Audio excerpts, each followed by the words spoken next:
Good afternoon, everyone. Thank you for joining us, and welcome to today's panel discussion, hosted by In Defense of Christians and the Philos Project. My name is Max Perwant. I'm a research fellow with Philos and IDC, and I'll be moderating today's conversation. The purpose of today's panel is to understand the differences between Sunni and Shia jihadism, with a particular emphasis on how these differences result in different treatment of Christians in the Middle East and elsewhere. When we hear discussion of modern jihadism, or Islamic extremism, whether it be in the media or even academic settings, jihadists are often lumped together as a single force. This is understandable. Jihadists of all stripes tend to share a few key beliefs. Number one, Islam as a religion and civilization is under threat by secularism and generally the forces of modernity. Number two, the United States is an imperial power imposing these forces. Number three, the Jews in Israel are aided by the United States and seek the destruction of Islam. Number four, secular rulers in the Middle East are complicit in these injustices. Accordingly, men like Khomeini, a Shia, and Osama bin Laden, a Sunni, had a strikingly similar list of enemies. But by thinking of jihadism as a singular umbrella phenomenon, we obfuscate critical differences among jihadists themselves. One major and often overlooked cleavage point is the difference between Sunni and Shia jihadists. Sunni and Shia jihadists are animated by different worldviews, different theologies. While both long for Islamic rule, the character of such a rule is distinct, as are the means to attain it. This is evidenced, for example, by the fact that ISIS considered Shia public enemy number one.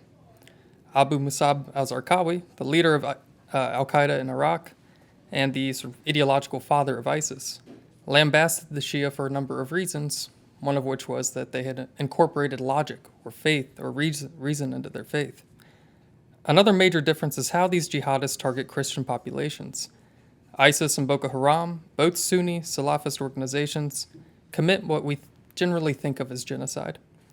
We need only look at the genocide committed by ISIS in 2014 and 15, as well as that ongoing in Nigeria. Shia, by contrast, take a more gradualist approach to ridding the lands of Christian populations, pursuing what one of our panelists refers to as an invisible jihad. At a time when the United States is pivoting away from the Middle East and the war on terror to focus on the good old-fashioned great power competitions, understanding the nuances of jihadists is paramount. Today's panel will discuss in greater detail the different worldviews and strategies of today's jihadists, and will give us a greater appreciation of these differences. Today's panelists include former Ambassador Alberto Fernandez, current Vice President of Middle East Media Research Institute, MEMRI. Ambassador Fernandez has written extensively on Islamic extremism, and today we'll be discussing the worldviews of Sunni jihadists, particularly ISIS and al-Qaeda. Second, we have Farhad Rezai, a research fellow at the Philos Project. From Iran, Farhad has recently published a report with Philos on Iran's invisible jihad against Christians. He will be discussing the ideology of Ayatollah Khomeini and Shia jihadism. Finally, we have Dr. Michael Rubin, a senior research fellow with American Enterprise Institute. Dr. Rubin has written a number of books on the Middle East. Today he will be discussing Iran in particular and its grand strategy in the Middle East. Panelists, welcome, and thank you very much for joining us. The panel will progress as follows. Each participant will speak for 10 to 15 minutes. Once concluded, we'll engage in a more open conversation. We'll conclude with Q&A with the audience. If you're watching this remotely, please feel welcome to submit your comments and questions, and we will do our best to get them. So let's begin. Ambassador, the floor is yours. Thank you.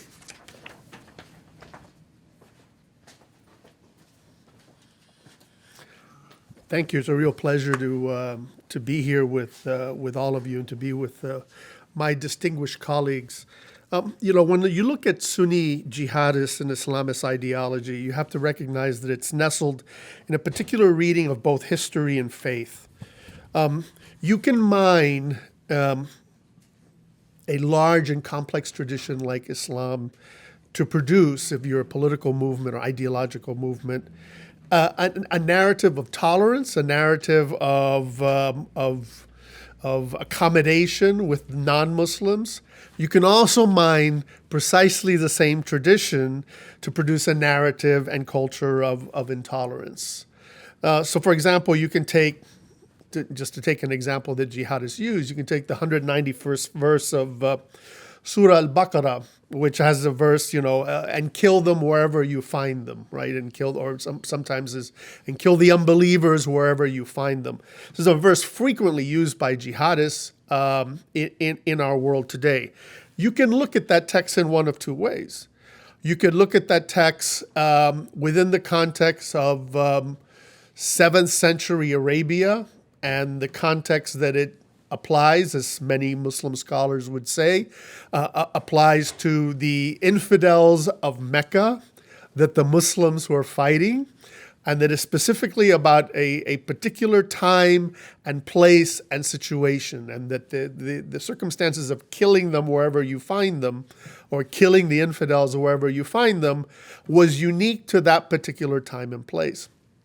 On the other hand, you can take an ISIS or an Al-Qaeda and they will regurgitate the exact same phrase. And of course, the same phrase, them, those people, who are they, who are al-kuffar that the text refers to, can apply to Westerners, to Christians, to Jews, to, secular regimes, whatever you want.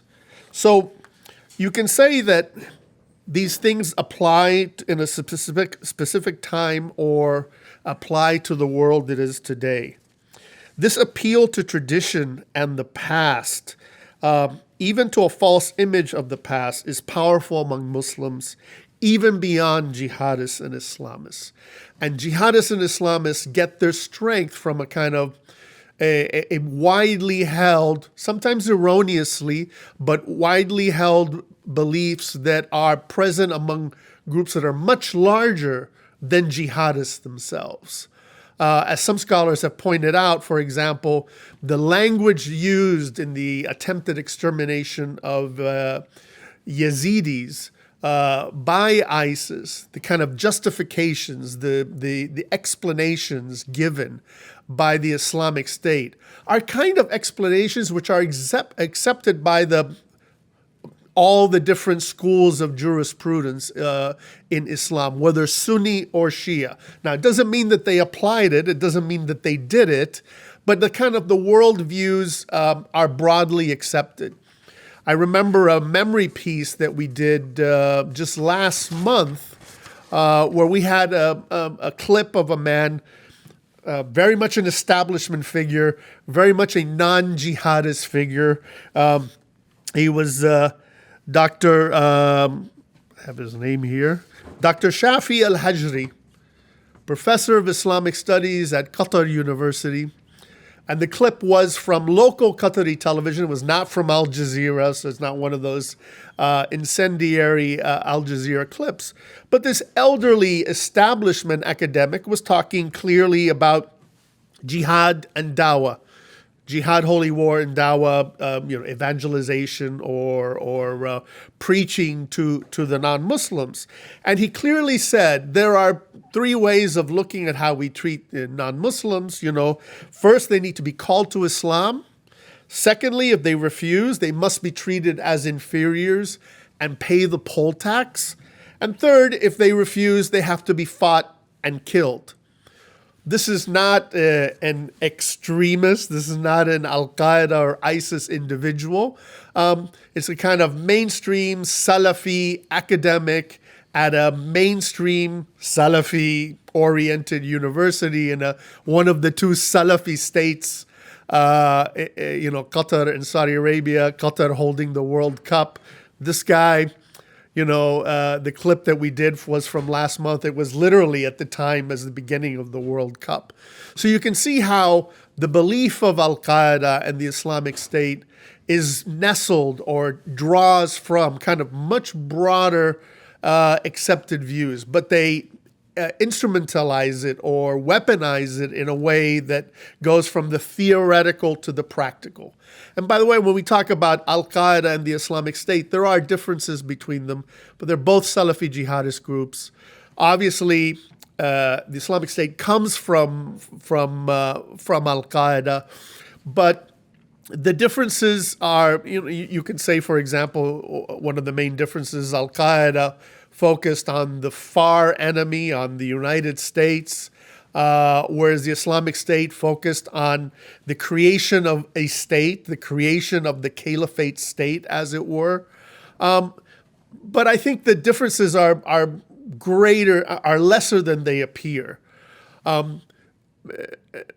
It was I'm trying to think the exact month, in October of 2010, when the organization, which had just become the Islamic State, which had previously been Al-Qaeda in the land of Al-Qaeda in Mesopotamia, carried out a notorious massacre of Iraqi Christians during Mass on the eve of All Saints' Day in Baghdad, in the Syriac Catholic Church in Baghdad, Our Lady of Help. When that happened, the group that carried out was a member in good standing of Al-Qaeda.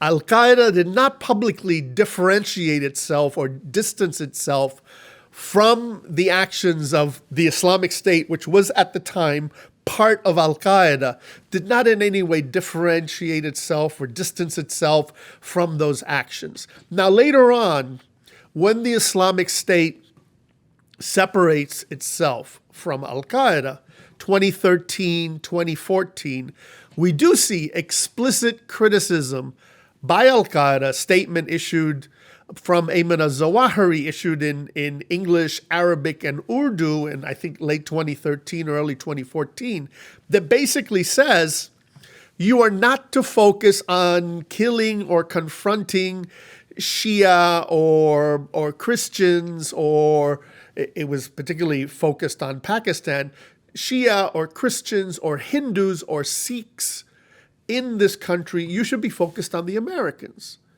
And very clear focus that is the enemy to be targeted, not kind of local small populations which are maybe insignificant in the sense of Pakistan. The Salafi jihadism, or the Salafism that promotes the jihadism of Al-Qaeda and the Islamic State, looks back at an idealized, perfect past. You know, the time of a Salaf as-Salih, the righteous predecessors. And so it kind of creates a utopian reality that supposedly existed at the beginning of Islam in those first 40 years of Islam. And so anything that falls from that, you could say one of the reasons of the great hatred for Shiism. There are many reasons why Az-Zarqawi was against them, but certainly Shiism and the conflict that starts in the early decades of Islam are seen by Salafi jihadists as a kind of fall away from this perfect state that existed. So the kind of perfect Islam of those first 40 years of the righteous caliphs, which they seek to focus, to look back upon, anything that takes you away from that is particularly bad. And we have to remember, one last thing, and then I want to stop.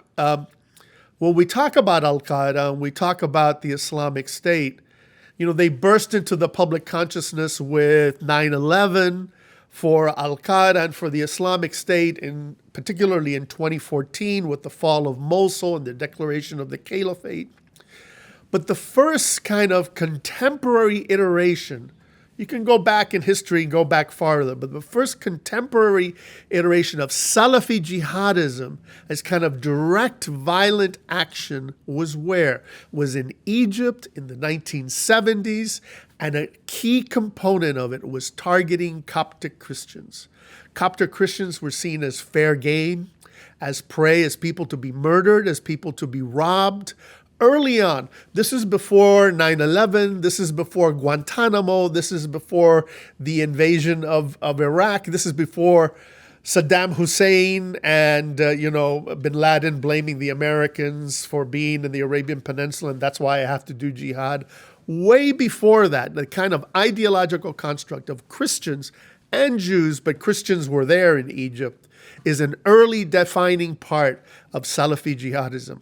And as I mentioned the quote from this Qatari academic: Al-Qaeda and ISIS have suffered tremendous blows on the battlefield in the past years, but the worldview, the ideology where they came from, is entirely intact for future terrorists and extremists in the world ahead. Thank you. All right. Thank you, Ambassador. Really appreciate that. I think next we're going to listen to Farhad. Farhad, can you hear us all right? Yes. Yes. All right. Well, the floor is yours. Please take it away. Yes. Thank you very much, Max. First of all, I would like to note that Shia Islamism and Sunni Islamism share several key ideological overlaps. And that's really important to understand the way that they treat Christians. Both of these ideologies believe in Islamic governance, as you mentioned briefly at the beginning. And that's the core factor that unites all Muslims, in fact. Islam should govern the boundaries of all aspects of life. The difference is just the path to achieve this goal. For instance, Ayatollah Khomeini offered and successfully implemented a top-down Islamization, but groups like Sunni groups, for instance, Muslim Brotherhood, tried a grassroots, bottom-up, and a gradualist revolution. That's just a slight difference. And in 1979, Ayatollah Khomeini's approach proved to be the right approach. It was proved that Islamism was feasible in the modern world at this time. And basically it gave hope to Sunni Islamists to try the same thing, to try to transform their particular brand of Islamism into reality, just like what Ayatollah Khomeini did in 1979. So both ideologies basically regard Islam as a solution. Both of them oppose secularism and liberalism, and both of them see imperialism and the West as the two sides of the same coin. And both of them view imperialism and the West as the root cause of all of the Muslim problems. And also, they see that the Western values as morally incompatible with Islam. There are some other overlaps, like the destruction of the Zionism and Israel, and both of them using these two terms interchangeably, Zionism and Israel, and also anti-Americanism, that the United States is the source of all of the Muslim hardship. So these are the core ideological components of Sunni Islamists and Khomeinists. There are some others, like the glorification of martyrdom in support of the oppressed, but I think they are only different in tactics and strategies. And one good example here is their treatment of Christians. So Sunni jihadists basically target Christians through genocide, but Khomeinists target Christians through the strategy of eliminationism. And that's the strategy of demographic reduction through coerced immigration. ISIS publicly executed Christians. I am sure you've seen those horrible scenes, but Shia jihadists basically pursued a quiet jihad, something that I call invisible jihad in my report. So to understand this deep animosity by Shiites towards Christianity, you have to understand the radical departure, the radical change in the Shia theology that Ayatollah Khomeini introduced. Because historically, Shia theology was conservative and it was quietist. They considered Christians to be the people of book, or dhimmis, and they were considered as second-class protected minority. They had to pay extra tax and they were protected. But when Ayatollah Khomeini came to power in 1979, everything changed, and basically he claimed that Christians are the enemies of Islam, because they want to distort Quran, and so they deserve no protection. And based on this view, which is also known as Khomeiniism or New Shiism, non-Muslims, including Christians, are unclean. And that's not just only Christians, that's including Jews and Baha'is and other religious minorities. They are unclean. And since they are unclean, they pollute the body of Islam. They pollute the Islamic society. So it's the responsibility of all Muslims to cleanse Islam and Iran of this impurity, of the Christian impurity. So the question is, why, in Khomeini's view, Christians were the greatest offenders of Islam? Well, simply because they sport colonialism and imperialism from Khomeini's perspective. One really interesting thing is that Khomeini borrowed a lot of ideas from Sayyid Qutb, the head of the Egyptian Muslim Brotherhood. How Khomeini was deeply influenced by Hujjat al-Islam Nawab al-Safavi, the founder of the violent Fida'iyana Islam in 1945 in Iran.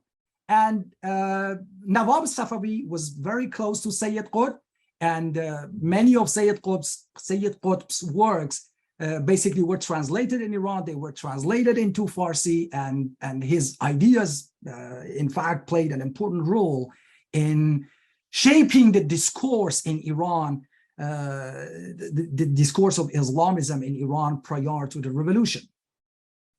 So just like Sayyid Qutb, Ayatollah Khomeini, and also his student Ayatollah Misbahi Yazdi, they basically blamed Christian ideas for polluting the body of Islam.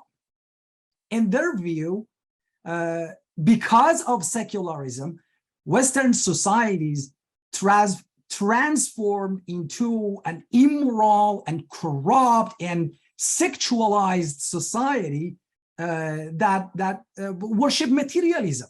So that's how they viewed the West. And this theology basically turned into policy after the 1979 revolution, after Ayatollah Khomeini came to power. And Ayatollah Misbahi Yazdi, Khomeini's student, basically played a very, very important role here. He formulated policies to persecute Christians. He was the head of the Haqqaniya school, which was described as the Iranian equivalent of the French École Nationale d'Administration. Graduates of the Haqqaniya school occupied all of the important offices in Iran, from judiciary to revolutionary guards, all of the offices, they occupied all of those offices, the government offices. So Misbahi Yazdi was also the co-founder of the In the Path of the Truth Institute, Mu'assasiyat Dar-Rah Haq, which was established to basically to counter the influence of Christianity in Iran, to counter the influence of Christianity on Iranian youth. So he advanced policies that were really detrimental to Christians, but he knew that there is no way that they can kill all Christians in Iran because of the global reaction. Although they denied Holocaust, they still deny it, but they have learned from Holocaust a lot. So they knew that there is no way that they can kill all of the Christians in Iran. But instead, he formulated policies to limit their functioning. And this policy was not limited to Iran only. As I explained in my Invisible Jihad report, they also pursued the same policy in other regional countries as well. They pursued it in Iraq, in Syria, in Yemen, and in Lebanon. So today, the Christian population of the Middle East has dropped to 3% from from about 20% a century ago. And many people believe that this decline has been because of the violence and war that is, that's one part of the Middle East. As President Trump said, it's a troubled place. There has been so many wars and things. So many people think that because of this war, the population of the Middle East has dropped. And because of the lack of economic opportunities and the rise of Sunni violent Islamist groups like Al-Qaeda and ISIS. So many people think that the drop in the number of population of Christians is because of these factors. But unfortunately, nobody noticed that the extremist Shiite ideology has also been responsible for the plight of Christians in the region, either directly or through their proxies in Lebanon and Syria and Iraq and Yemen. Thank you very much. All right, thank you, Farhad. We really appreciate that.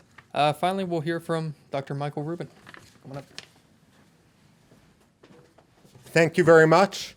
So as not to repeat the excellent interventions which we've already had, the excellent speeches, what I want to try to do, even though my academic expertise is actually on 19th century Iran, is to try to be a little bit broader and try to contextualize what has already been said, with which I largely agree.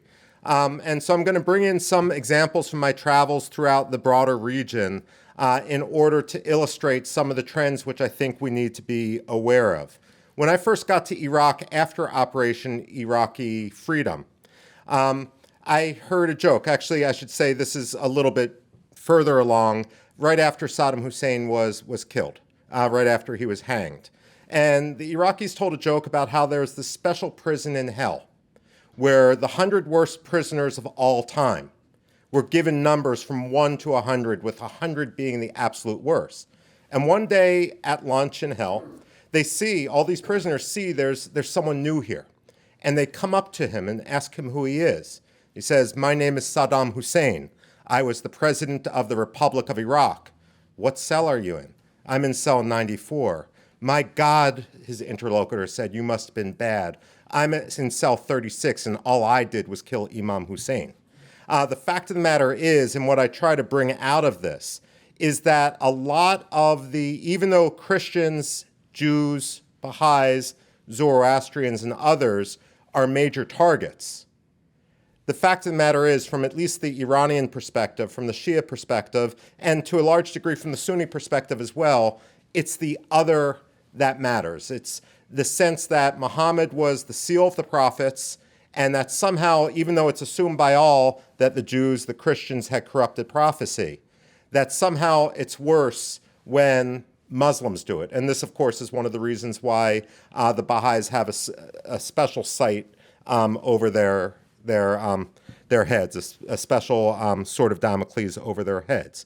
Now, when it comes to this, it's something which I'm sensitive to because the formation of my academic expertise was both in Iranian studies and then as a student in the Islamic Republic of Iran. Too often, we assume that, and we hear in Islam 101, that the Shiites broke away from the Sunnis. But from a Shiite narrative, that's not the way it happened. From the Shiite narrative, they represent true Islam, and the Sunnis have broken away because of some false hadith and so forth through the ages. And one of the reasons why in the West, and especially in the Western academic community, we so wholly embrace the Sunni narrative is not only because 85 to 90% of the Muslim population is Sunni, but when academically we first encountered them, we encountered them through the Ottoman Empire, and so internalized the Ottoman Sunni narrative as our own. Now, what I do want to say, and I'm highlighting both other points which have already been made, is when it comes to Iran, on one hand, they don't just see themselves as a Shiite power, they see themselves as an Islamist power, which explains one of the reasons why they were so willing to reach out to Mohammed Morsi, or if we want to go into the details, also to the Houthis, who represent the Zaydi stream of Shia Islam, which is as close theologically to Twelver Shiism as you can get. Which is as close to Sunnism as you can get, because they don't have the culture of the Mahdi and so forth. I used to spend some time in Karbala, basically once a year, as a guest of the Secretary of Grand Ayatollah Sistani, and I would meet with Ayatollahs in Najaf and in Karbala. I would be hosted by the shrine of Imam Hussein, and oftentimes, one time when I was doing the rounds, there was a delegation of Houthis that were right after me. And the joke from the handlers at the shrine of Imam Hussein was they're so desperate for Iranian support, they're trying to get a crash course in Shiism here. So you do have the Sunni-Shia divide that we see, and in many ways this is real. I know when I lived in Tehran, they used to call me Pasari Shitani Bozorg, son of the great Satan, that in a city of a greater Tehran metropolitan area is 14 million people today, that there's about 13 synagogues. I used to go to the big Armenian cathedral in the center of town as well, but you're not going to find an openly functioning Sunni mosque. And that also highlights the issues which the Shia leadership of Iran, in this top-down sense of extremism, have with the Sunni community. In Iran, ideology matters. Too often we forget, as Americans, we project, we want to dismiss rhetoric as just being for flourish only. We forget that multiculturalism isn't simply being able to walk into a sushi restaurant and order a mojito. Fundamentally, it's the fact that different peoples think in very, very different ways, and we often forget that you can enter the Islamic Revolutionary Guard Corps bubble at age 8 or 9, because the Basij, the paramilitary, run after-school programs. You can think of them almost like evil Boy Scouts. And if you go into that bubble, and then you go into Revolutionary Guard-run schools, Revolutionary Guard-run universities, you may truly believe the sort of rhetoric that we hear from someone named Mahmoud Ahmadinejad. And when it came to Mahmoud Ahmadinejad, the former president of Iran, who is famous for his Holocaust denial, who is famous for talking about the imminent return of the hidden imam, this Twelver Shiite messianic figure, we may forget that the importance of him was that he was the first president of Iran to come from a more military background rather than a clerical background. And that therefore, he provided a window analytically, perhaps, into the thinking of those who had been indoctrinated. I mean, very specifically, if you want to go into the Constitution of the Islamic Republic of Iran, or more importantly, the founding statutes of the Islamic Revolutionary Guard Corps, it defines export of revolution as as the reason to be of the Islamic Republic. Now, I sometimes, as an analyst, think, when I watch Iranian debates, that you have a bunch of Iranian officials driving around in Tehran traffic with bumper stickers, WWKD bumper stickers, what would Khomeini do? And in 2008, this came to a fore in the public debate about what export of revolution meant. Some in Iran said, you know, it's about making ourselves into a soft power mecca, soft power model, in which others would want to emulate. But the Islamic Revolutionary Guard Corps said, no, this is about insurgency. This is about hard power. This is about bombs and bullets. And ultimately, they won the debate. We can mirror image all we want, but ideology matters. Now, one thing I'm worried about, and I have to say, as someone who travels, I was in the Taliban's Afghanistan, in Somalia, in Iraq, all areas of Iraq and so forth, in Iran. I'm someone who feels much more, and in Yemen, I'm someone who feels much more comfortable in Shiite areas than Sunni areas in general. And one of the reasons for that is I want to differentiate, without being politically correct, that in Shiism, what we have is a state capture of Shiism with a very top-down imposition of intolerance. Whereas among Sunni extremists, I'd argue that the intolerance is much more pernicious. That said, it's the guys with the guns that matter, and we need to pay attention to that. One of the things I'm worried about moving forward is the danger of transition. We're going to have an unprecedented transition. It's going to be a pivotal year, perhaps in 2023, much like 1979 was. Because not only is there an increasing likelihood that we're going to have a transition in Najaf, and don't forget, these transitions aren't instant. To to recognize the new marja at-taqlid, the new source of emulation, the grandest of grand ayatollahs. It's a personal choice, but when we have that broad consensus, that usually takes years. It's not something that occurs instantaneously, but Grand Ayatollah Sistani is in his 90s, and of course, over in Iran, the country that can be most counted upon to interfere in such transition, we're also increasing every year the likelihood of a transition because Ayatollah Ali Khamenei, who never had the religious credentials of Khomeini, is 83 years old. He's had 2 bouts with cancer. He's partially paralyzed. And I don't want to get into the situation where analysts said for 30 years, Hafiz al-Assad is sick, he's going to die. Finally, he dies, and they said we were right all along. I don't want to be that guy. But the fact of the matter is, their likelihood is increasing. We're going to see some sort of transition in Iran, so all bets are off. I do want to highlight what was said. In Iran, it's not just that Khomeini that imposed this intolerance towards religion. And one of the most influential writers who was a non-religious figure was Jalal Ali Ahmed, who wrote a book called Garbzadagi, or West-toxification, it's always translated as. And I always think of this as sort of an Iranian secular, sort of equivalent to the writings of Hassan Banna or Said Qutb, talking about how the problem is that the reason why we haven't achieved our greatness is because of pollution by the West. And this goes back to, again, modernism. If we want to look at Napoleon invading Egypt in 1798, it caused an epiphany. How can we be God's chosen, the Muslims, the seal of the prophecy, and our weaknesses being exposed? Too often when we hear modernism in the United States, we think of progressivism, but it's not the same thing. You had 2 basic fundamental choices. Either if we can't beat them, join them, we've got to fundamentally reform. And this led to some reformist movements that were much more embracive of the West. But you also had other reformist movements, such as what we had with the Salafis and so forth, that wanted to double down and extricate any Western influence. And we're still paying the price for this today. Again, the oil matters, the guys with the guns matter. When I lived in Iran, for 7 months, first in 1996 and then in 1999, one of the things that struck me was the differentiation between Christians. Between our Christians, which were perhaps the Armenian Orthodox, the Syrian Orthodox, versus the more evangelical. And there was actually a thing where when I would go to underground tea houses, depending on how one wore a tie and tied the tie, it was a sign of the Trinity.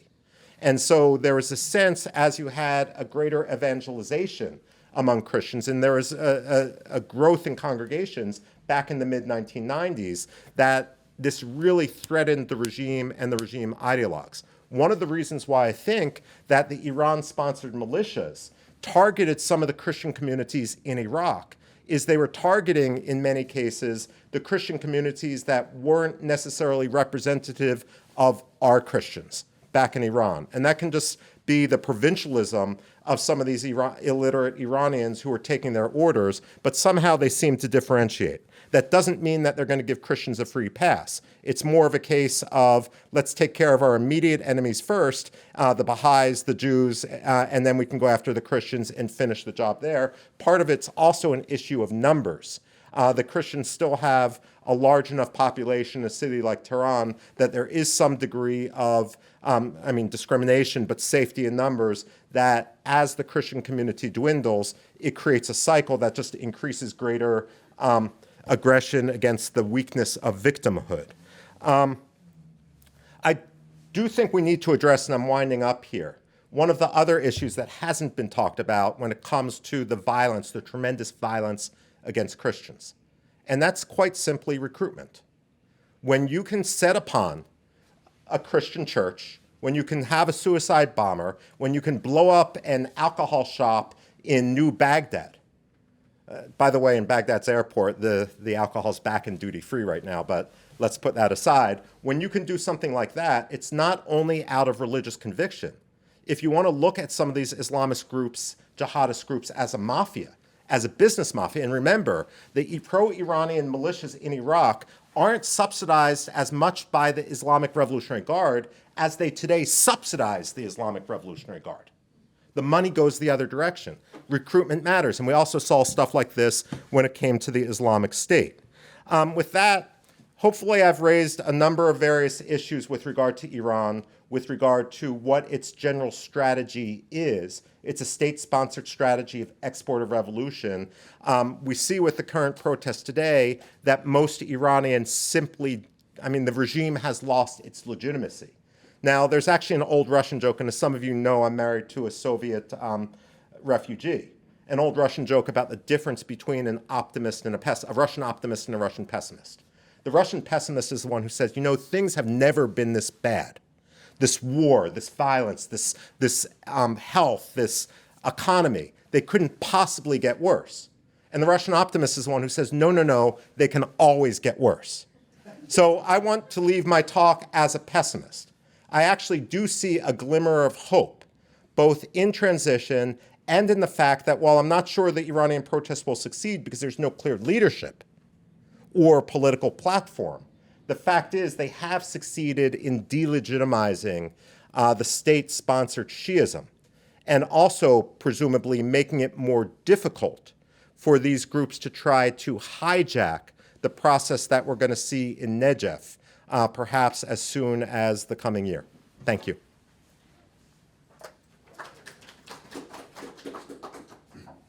All right, well, thank you all very much. Those were particularly interesting presentations.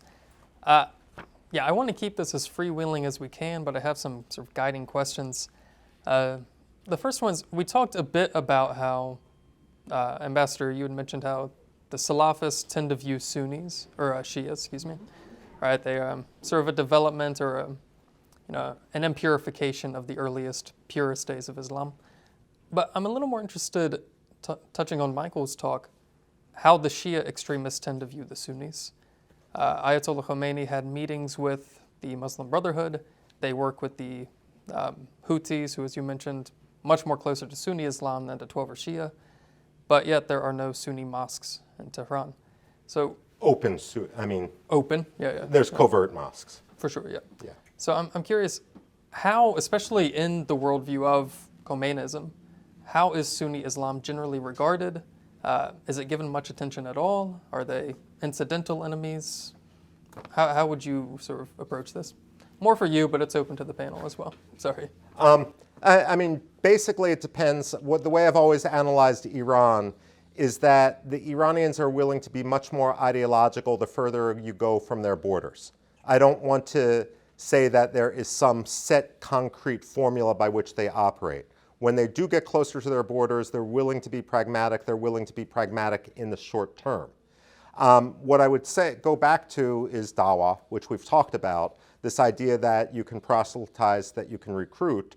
Many would argue, look, what's the big difference? Islam 101, the break between Sunnis and Shias started with regard to who should succeed the Prophet Muhammad, but it's more complicated than that. While there were two different hadith, if you will, or sayings attributed to people, if you believe that the other person was a liar, the person who said that it should be Umar instead of Abu Bakr instead of Ali, then what you do is you not only disqualify that person, but you disqualify all their future students. So over time, you actually have a widening of the theological gap in a way that wasn't recognized in the first decades of Islam after the Prophet Muhammad's death. So, and over time, also, this is the main theme of when I teach, nothing is concrete through time, that you have at times this notion that Shiism was perhaps just a fifth school of Sunni Islam, that you could have some sort of reconciliation. There's been a lot of quiet dialogue in recent years between Al-Azhar and Negev, Al-Azhar being one of the most important centers of Sunni learning inside Cairo. And so you do have, at a grand level, a willingness to sort of have dialogue, try to recruit, try to work to the common purpose. I won't necessarily say common good. One of the things that afflicts both Shiism, but to a much greater extent, I would argue, Sunnism, and I would defer to the ambassador on this, is is populism. Because when you have a young rabble-rouser, to channel my inner 50s, go in and challenge what a learned scholar from Al-Azhar might say, That's like having a high school freshman decide that he's going to challenge a tenured university professor. And in the old days, that would be discounted. I mean, unless you were going to spend decades of study, you weren't going to get to the position where you could actually opine upon these religious matters. But in an age of social media, when I used to lecture for the military, I'd warn, you can listen to theologians all you want, but when it comes down to it, when the guy's rushing at you with a suicide vest, religion is what its practitioners believe it to be, rather than this debate about what it really is, and we need to recognize that. And that populism, which I'd say is more pernicious on the Sunni side, but also afflicts the Shia side, is something that is one of the greater dangers which both major sects are struggling with how to handle. Yeah, I would just add, maybe populism, rather than populism, I would use the term democratization of belief, which occurs in the West as well, right? Everyone's an expert in our age, right? We're against hierarchy. And that exists both in the East and in the West. And you see that repeatedly. You have the situation, a very particular situation with Salafi jihadism. What is jihad in Islamic history? Jihad is war waged by regimes. The Sultan declares jihad. The Caliph declares jihad. He declares it and then he stops it. He turns it on, he turns it off. It is something done by states, not by people. One of the innovations of Salafi jihadism is that you do jihad. It's not the government that does it. It's an individual thing. In a way, it's very much part of that kind of democratization of religion. And you see this with ISIS and with Al-Qaeda, and some experts, some people with Islamic credentials, Al-Azhar and others, will point at the fact that these ISIS scholars or these Al-Qaeda scholars are not really scholars. They have weak credentials, they have weak understanding. But guess what? Being on the battlefield, raising the bloody shirt, gives you a credentialism that is another type of credentialism. And so that's why we have, in the kind of jihadist sphere, we have a kind of deep enthusiasm and deep conviction about all these issues. But it's like a mile wide and an inch deep. It's very, very superficial because it's become acceptable, to be like an internet cleric. Right? And we saw in the time of ISIS, people being radicalized by social media, by tweets and stuff like that, kind of very superficial. And some guy in Florida that would, a teenager who would decide he's a Muslim, he would go from being a non-Muslim to being a Muslim to committing an act of ISIS terrorism, as if Islam and ISIS were exactly the same thing. It's because of that kind of superficial nature, of kind of a very modern way of looking at religion and religious credentials. If I may actually just bounce off that, two other issues I think that need to be addressed. One is corruption, the other is political correctness in the West. I've always found it ironic that when I'm in the Middle East, people hesitate much less to talk about the interplay between Islam and terrorism than they do in the West. First of all, let's not forget that, for example, in green-on-blue violence in Afghanistan, the rate of green-on-green violence was 3 times as high, that the people who do the most dying at the hands of Islamic radicalism are Muslims themselves, and that therefore they're not afraid to have a very real debate about the religious exegesis. In Morocco, when I would talk to security officials there, they didn't hesitate, for example, to monitor what was going on in mosques. There was no religious reason why not to. They said that the biggest source of radicalization wasn't in Marrakesh or in Fez. It was in Brussels and Paris, because that's where the online radicalization was occurring. We have to recognize in the United States that we shouldn't be as afraid to recognize what's going on in these communities. No one should have a safe haven to radicalize. It isn't sanctified ground, and certainly if everything is above board and truly religious, it can stand up to outside observation as well. That's number one. The second issue is with regard to corruption. When Saddam Hussein was ousted, you had a willingness to excuse the worst aspects of government and governance, poor governance, corruption, and so forth, because all the leaders, whether you were a Sunni Islamist, whether you were a Kurdish nationalist, whether you were a Shia Islamist, you could say, well, at least we're not Saddam Hussein. But more than 45% of Iraqis have been born after the 2003 war. This notion that at least we're not Saddam Hussein no longer carries water amongst the great number of the populace. And the same thing goes with what's going on in Iran with the protests. The religious community in Iraq is very, very aware of this and very, very reticent to be associated with corruption of the political ruling class. One of the reasons why voter turnout plummeted and Muqtada al-Sadr was able to rise despite a relative paucity of votes is because Ayatollah Sistani had given a Friday sermon before the elections, this time in 2018, that said voting is like a glass of water. You can partake of it if you want, or you can just leave it on the table. And therefore, a lot of people simply stayed home. Because a lot of these religious figures are worried about corruption, are worried about the democratization, are worried about the Sultan being told that he has no clothes, or the Ayatollah being told he has no cloak.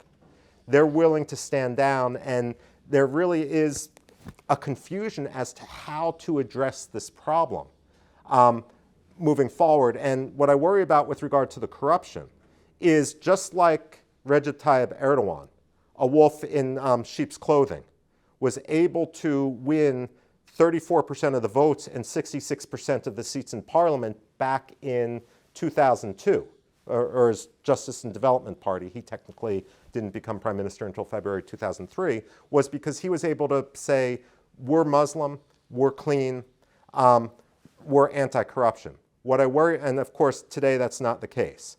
What I worry about is a lot of even more extreme radical groups being able to feed upon this just association of the religious elite with politics, and at the same time, this just public dissatisfaction with corruption in order to give themselves a platform and to give themselves electoral legitimacy in what George H.W. Bush's Assistant Secretary of State for Near Eastern Affairs, Dirigian, once said was a one-man, one-vote, one-time problem. That's what I worry about moving forward. That can be, the corruption can be an engine for both the Shiite extremists, the Sunni extremists. I'm a little, because Iran is, the religion is associated with state, I'm much more worried about this phenomena in the Sunni areas. I'm curious, in the Sunni areas though, I don't know, the way I was taught about Middle East politics, it was as though the past century has been experimenting with different political sort of ideologies. You had sort of botched liberalism, Arab nationalism, and then finally an attempt, successful in Iran, less so in others, with radical Islamism. And the Sunnis, they had a really nasty experience with this though. In Iraq and Syria, they had ISIS, and by most accounts, they were not, popular. So I'm curious, at what point in the broader Middle East and maybe just the Arab heartland as well, is Islamism as a guiding principle for organizing our political affairs, when is it discredited? Well, it's undergoing that challenge right now. I mean, you see the Muslim Brotherhood in tremendous disarray. Certainly, if you look at the intensity of jihadist activity, the great dynamism of jihadist activity, both Al-Qaeda and ISIS, is less in the Arab world and more on the peripheries in Africa, especially in Africa. So they're actually, the discrediting has happened now. And so I think that the region, the Sunni Arab Muslim world, is suffering from a tremendous hangover. You could say a kind of ideological hangover. What that leads to is unclear. In the region you have today, you have kind of two axes. You have one tendency and you have two axes. The two axes are kind of the one sponsored by Iran, that includes Iran and its like-minded kind of revolutionaries. They can be Shia, but they also are, this is Hamas, this is Palestinian Islamic Jihad, etc. And then you have the kind of reformists, these authoritarian reformers that some more honestly, some cynically are trying to, keep control and reform things. These are like the Saudi Arabias and others. And the larger tendency you have, if you look at polling, like the Arab Barometer that looks at Arab youth, there's tremendous despair in the Arab world today. And whereas only a few years ago, people thought of revolution, Arab Spring, revolution in the streets, even recent revolutions or demonstrations that you saw in places like Sudan, Algeria, Egypt, also in Iraq and Lebanon, although there was a kind of non-Sunni element there as well. That's all faded, and what you have is tremendous despair, and what the polling shows is that tremendously large percentage of the population, half the population in many Arab countries, want to leave. Wow. That's what they want. They want to leave. So yeah, we're in a kind of a hangover phase of the jihadist revolution in the Arab world. And I would just add very quickly, I agree with what the ambassador said, and I don't want to monopolize, but when Ruel Marc Gerecht, who's now at the Foundation for Defense of Democracies, was a colleague of mine at the American Enterprise Institute, we used to have a debate that was centered on this question, in which he would argue that ultimately Islamism would delegitimize itself, it would be shown to fail, and it needed to basically hang itself with a noose of its own making. The danger to that from a policy perspective is the amount of damage that can be done, especially if any of these groups have weapons of mass destruction. No, fair point. Farhad, anything to add to that question? No, we can't hear you. You're muted. We can't hear you. Okay, my apologies. Can you hear me now? Yes, we can. Okay, very good. So I was disconnected. I lost I can hear myself, sorry. We hear you. We hear you. Okay, so just one note on which one is more notorious, the Shiite jihadist or the Sunni jihadist when it comes to the treatment of the Christian minority. If I got you right, this was one of the topics that you discussed, Michael, I guess. Yes.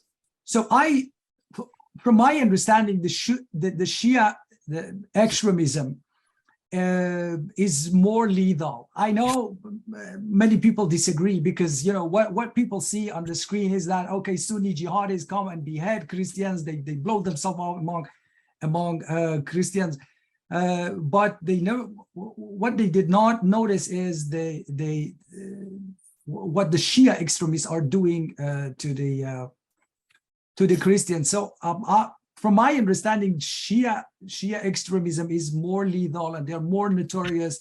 And in my opinion, as long as the Islamic Republic, this horrible regime, is in power in Iran, nothing will change in the region when it comes to the Christians, and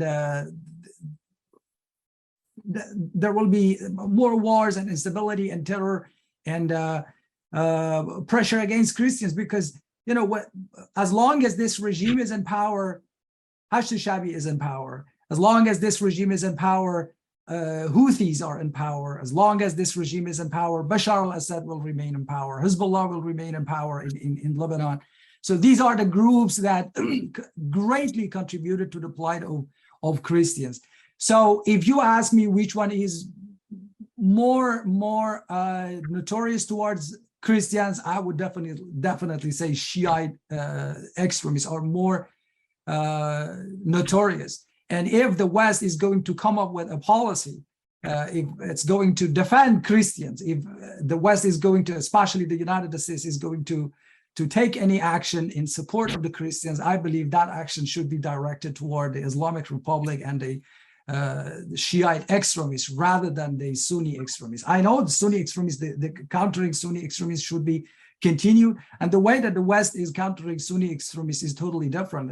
They are in the battlefield, they kill them, but the way that they treat Shia extremists is different, especially now that the Biden administration is still trying to enter into negotiation with the Islamic Republic to revive the nuclear agreement, which would be really, really bad, because because reviving the nuclear agreement is going to release billions of dollars to the Islamic Republic, and part of this money is going to the to the sponsorship of terrorism, is going to the proxy groups, and those proxy groups are the ones who made the region hell for the Christian community. By the way, one point there, two of the key figures in the rise of the Islamic State were not Sunni jihadists. They were Nouri al-Maliki, Prime Minister of Iraq, Right. and they were Bashar al-Assad. Both of them played a key role in the kind of turbocharging of what became the Islamic State. At the same time, the threat of Salafi jihadism was a banner and a flag and a thing used certainly for the Hashd al-Shabi, but also something that Hezbollah uses and Assad uses, et cetera, as well.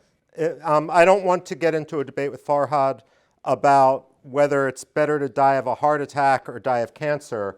And so I'm not going to quibble about the main thrust of your debate. I mean, we can say whichever one is worse, they're both extremely bad. But I do want to pick up on something you said, which I want to amplify as someone who went through the Iranian studies community to get my doctorate. One thing I've seen with Iranian studies, and I think it impacts the way the US government acts toward Iran, is 1979, the revolution caught everyone by surprise. Some people like to, again, say that they saw it coming, but it caught everyone by surprise, much like the 2011 Arab Spring did. And if we think about the 2011 Arab Spring, as soon as this happened, as soon as it caught us by surprise, a lot of publishers went to prominent academics and said, can you write a book to explain this? And they did, and of course the academics who wrote these books gave all the reasons why they saw it coming, made it seem like the natural pinnacle of Arab political evolution. When it came to the Islamic Revolution, the same thing happened. So a lot of books, which are still utilized today in Iranian studies programs and read by CIA analysts, by State Department desk officers, by Pentagon desk officers, are those that were initially commissioned in 1979 and 1980, came out in 1980 or 1981, like Nikki Keddie's Roots of Revolution, which has been republished several times, which make it seem that the Islamic Republic was the pinnacle of Iranian political evolution. As someone who's lived in Iran and studied this in depth, I see the revolution as an anomaly. I mean, there was nothing that said it had to succeed, and certainly it won't be permanent. So I actually agree 100% with what you said, that the American government needs a little bit more imagination to understand what the region would be like if we didn't have this regime, if we didn't have the state sponsor of Shia extremism, of jihadism, which also fans the flames on the other way of the Sunni jihadism, and sometimes fans the flames directly, as we saw in Iraq with the Iranians directly or indirectly subsidizing some of the al-Qaeda linked groups.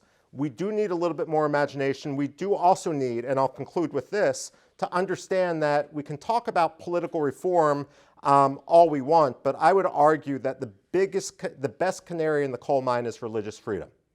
That any regime you can put lipstick on a pig, but it's still a pig. If you will only know when someone has fundamentally shifted their ideology, when they become tolerant of other religions and other religious communities. And unfortunately, I haven't seen any of the extremist groups adopt this principle yet, as much as we might like to imagine that somehow the persistence of our diplomacy has somehow reformed them, or if only we engage with Hamas, if only we engage with Hezbollah, things would be a lot better. To me, look at religious freedom and you will see very clearly that it will not be better. All right. Right, I agree. One quick. The point that I wanted to make, Michael, was that if you look at the region, again, I need to emphasize that Sunni extremists are, they're also notorious. They did so many bad things on Christians, but look at the Christian populations in the Middle East right now. The Christian population of Iraq before the fall of Saddam Hussein was over 1.5 million. They're now less than 140,000. And that's only because of the majority of it, because of the Shiite extremism. Let me tell you something really, really surprising, because I wasn't aware about it, and I know there are so many people in the West that they are not aware about it. So many of the killings of Christian population in Iraq were actually done by Shiite extremists. Why? People thought that it's done by the Sunni extremists. I have interviewed many people, many Christians in Iraq. I had people, reporters were on the ground. They interviewed them, and they said, look, Shia jihadists came and killed us, but next day the newspapers and the websites close to Shia groups and to the Shia government mentioned that, okay, it was Al-Qaeda, it was done by Al-Qaeda, but in reality it was done by the Shia extremists. The same goes to Syria. In Syria, the Syrian population before the Arab Spring was more than 2,300,000. Now they are less than 700,000. Why? Because of the Bashar al-Assad, because of Hezbollah, and because of the Islamic Revolutionary Guard. As a matter of fact, in so many cases, Syrian Christians and Sunnis, they were teamed up against Shia extremists, against Hezbollah.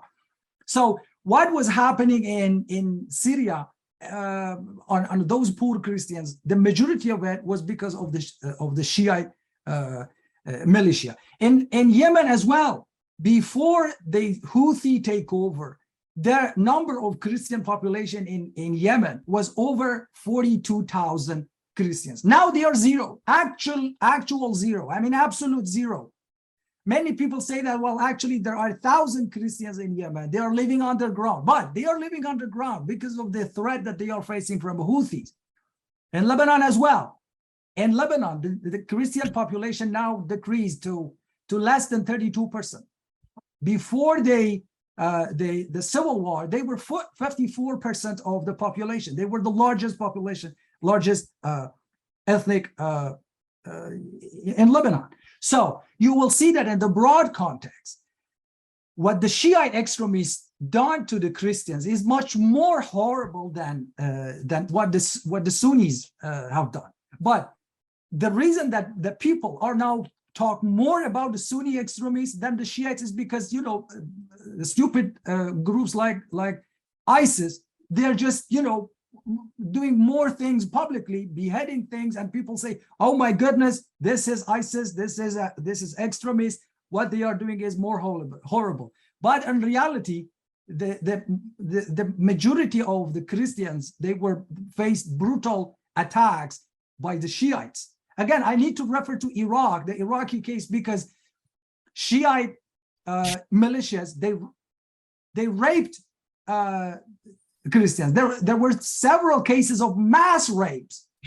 There were several cases of execution. There were, I mean, so many horrible things happened in Iraq, which I interviewed people, I interviewed Christians, and that's why I'm saying that, well, Shiite extremists are more lethal and they have to be countered, and their threat is more urgent than the Sunni extremists. Michael? We can agree to disagree on some points. And there, I mean, we've both highlighted our arguments, so I'll leave a lot there. What I would say is, while it's a tragedy that so many Christians have left so many countries in war zones in the region, part of the reason, of course, is because of direct and deliberate targeting of Christians. Part of the reason is also, and this doesn't diminish the major problem, is the Christians in many cases had places to go that others in the population didn't have places to go, and therefore took the opportunity to emigrate, which frankly I would have done if I were in the same situation. And that may have been a phenomena upon which the various jihadists were counting when they launched specific attacks. I just want to clarify that there are other dynamics at play, and certainly when it comes to both Shiite extremists and Sunni extremists, we see a lot of demographic games at play in order to change the demographic calculus on the ground. With regard to the Islamic State, for example, the only air force conducting operations over Syria prior to, I guess, 2013, when the Obama administration began, was the Syrian Air Force. And rather than attack the Islamic State, they were attacking and dropping barrel bombs on the civilian population in order to try to get a lot of the Sunni population to flee so that the proportion of Alawis would be a bit larger. When they got to Syria, when they got to Turkey as refugees, oftentimes Erdogan would make a devil's bargain with them that if they agreed to settle in Alevi areas or in Kurdish areas, that they would get Turkish passports, which do a lot better good than Syrian passports. They wouldn't have to be categorized as refugees. They'd become Turkish citizens. Again, he was playing demographic games within his own country. Unfortunately, this is a whole nother aspect of these conflicts, and one of the reasons why governments and government-sponsored militias will target specific sectarian groups against the backdrop of war. Okay, perfect. We're running a little. In fact, Shiite militias have a worse record when it comes to demographic change. In Iraq, in fact, as an example, they are trying to change the demography of Christians in north of Iraq. It's the Shiite. I'm not talking about who's worse. I'm just saying it's a phenomena that's out there. We can debate who's worse later. We're right. going to move Okay, on. Thank you, Farhad. We'll move on to the Q&A. We're running a little bit late. George, do you have a microphone? Or so if you have a question to ask, please just raise your hand. And looks like Joseph is our first one. Oh, okay. Oh.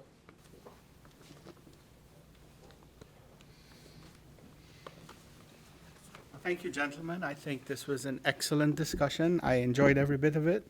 And I learned quite a bit as well. So I have a comment and then a question.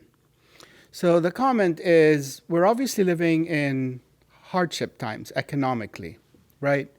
How does this play into all of this? Because at this point, since the Christian population in the region has diminished so much, is there a risk of a genocide that could spread throughout the whole region, perhaps starting with countries around Iran to begin with, or even in Iran?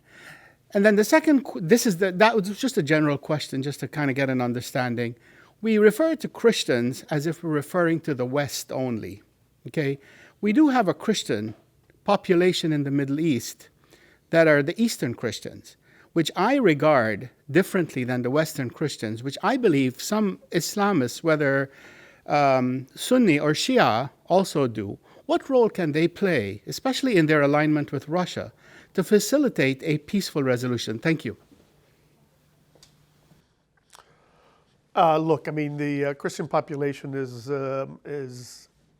has generally been in the region, often with some exceptions, a middle-class population, working-class population. So it's been pushed, as their economic pressures, and they're preyed upon by the state. They're preyed upon by groups. They're seen as a source of wealth. They have land. They have property. So you see their land and property and houses stolen, say in Baghdad by Shia militias, in Lebanon by Hezbollah using proxies, using Christians as front men for Shias to buy their property. Same thing happens in Syria as well.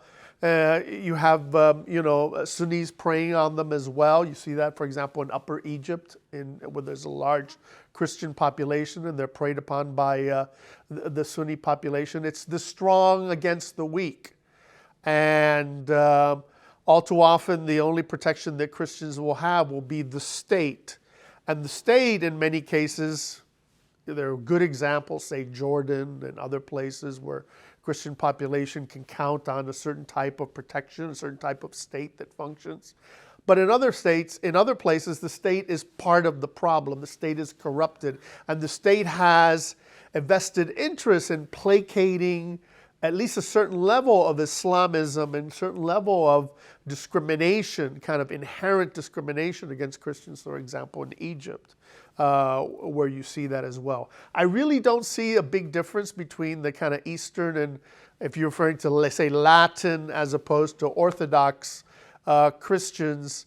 Generally, the track record is pretty bad across the board, how they've been treated by either by the state or by revolutionary or terrorist groups. I would just add anecdotally, I do see a little bit of difference with the Iranian fear about evangelical Christians, especially with regard to the possibility proselytization as opposed to being born into the community. One thing I would just enunciate, which the ambassador had said, and I agree with what he said, is in Egypt, I worry sometimes with regard to U.S. policy about us getting caught in a religious freedom extortion racket.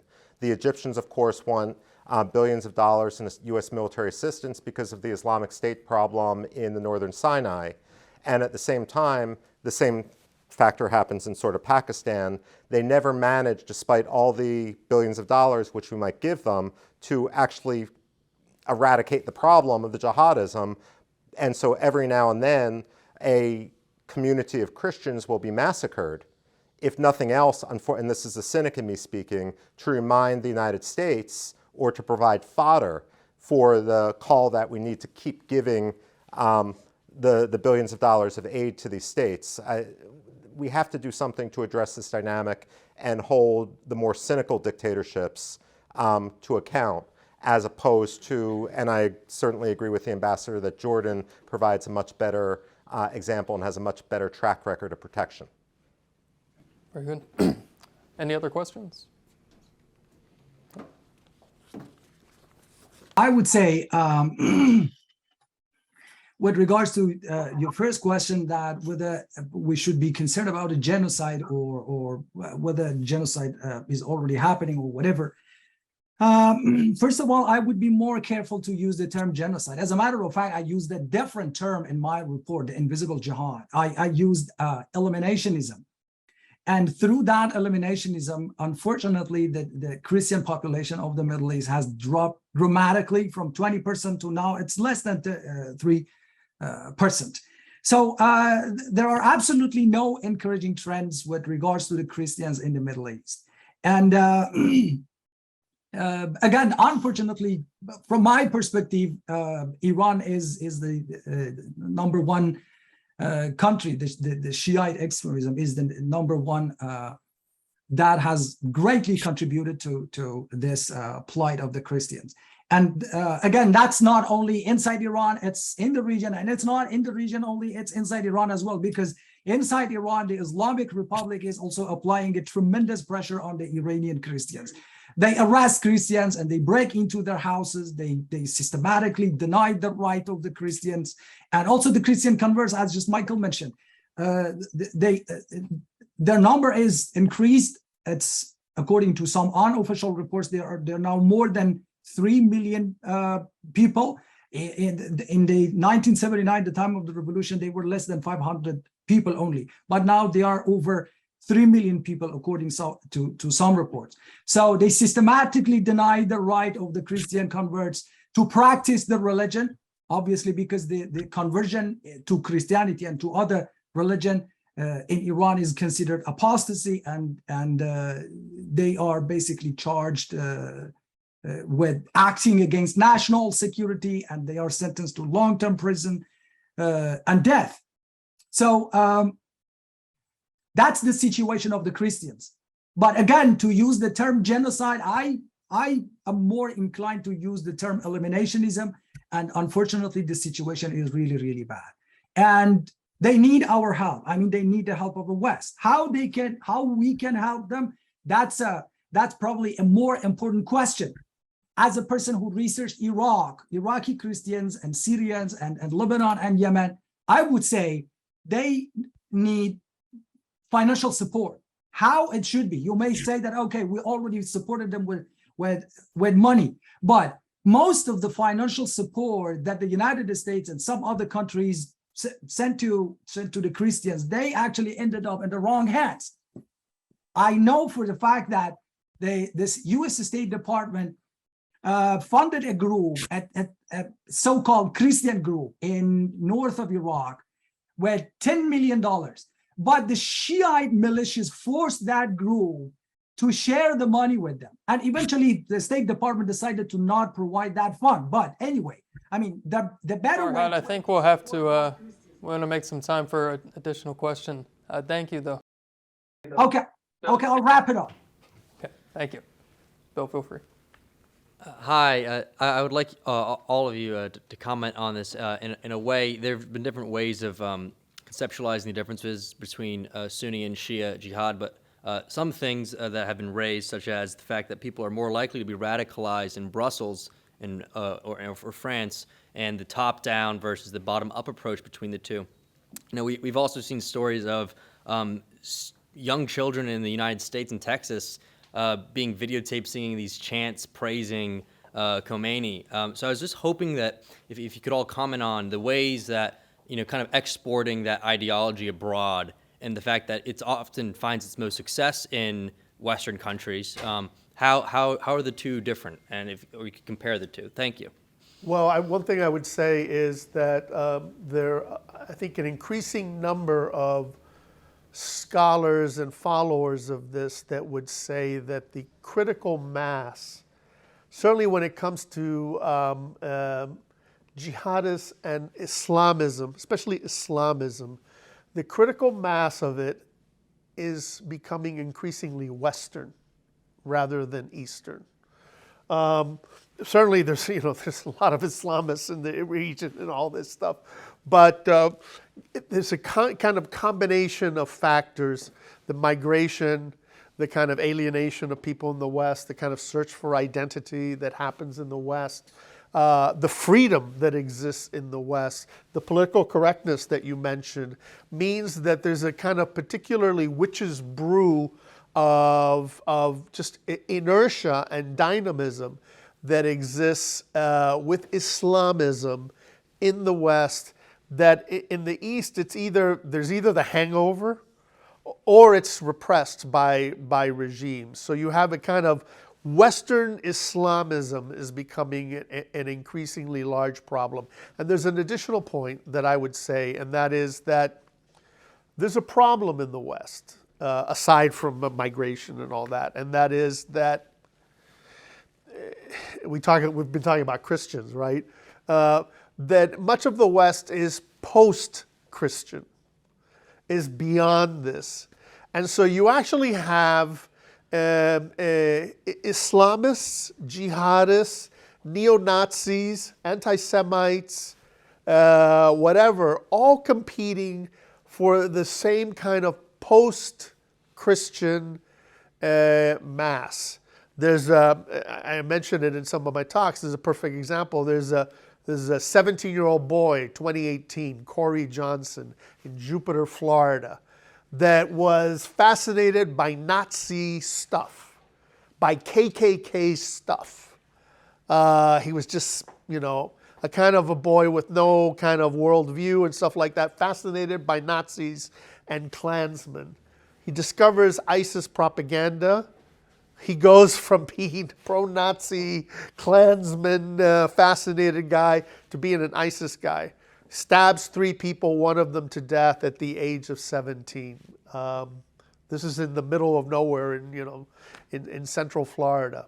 No Muslim immigrants anywhere around him. This is completely done by kind of absorption of that in the popular culture and the popular space. So we have a kind of ideological, spiritual, religious, and vacuum in the West, which is particularly dangerous, I think. I agree with what the ambassador said, one two-finger addition and then one other more legitimate addition.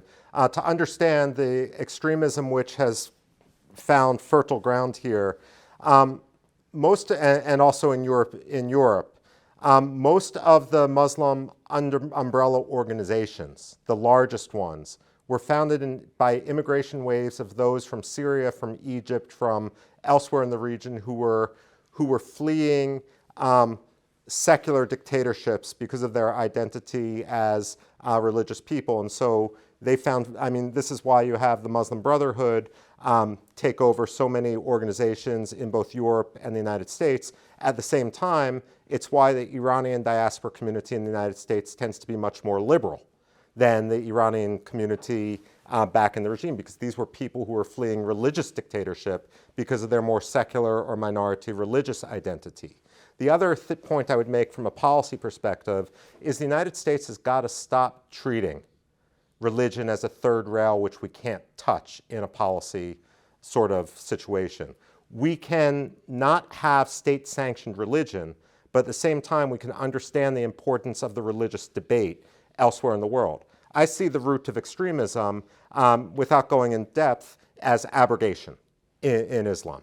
And there's been trends of reverse abrogation in Sudan in the 1980s. How do we promote something like that? Why should the State Department, in terms of intercommunal dialogue, have the representatives of Muslims in America either be women who wear head coverings or men who come from these Muslim Brotherhood-dominated organizations? As Zuhdi Jasser has said, why shouldn't they be Navy officers, businessmen, high school principals, medical doctors, and those who can show that they can be good Muslims and integrate fully into the United States and uphold the United States Constitution first and foremost? So sometimes we tend to give the squeaky wheel too much grease and reflect back the extremism because somehow we think it's more authentic.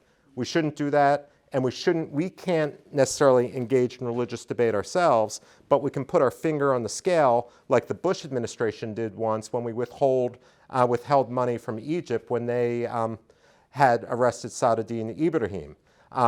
When the Sudanese arrest people who are promoting reverse abrogation, saying that the early, more holistic, more spiritual verses of the Quran should trump the Medinan verses of the Quran, we should be willing to not just let those people get executed, but withhold aid and use whatever mechanisms of power we do to make sure that there's a plethora of voices out there with regard to what Islam is and can be. And again, I reiterate that the moderate Muslims do most of the dying.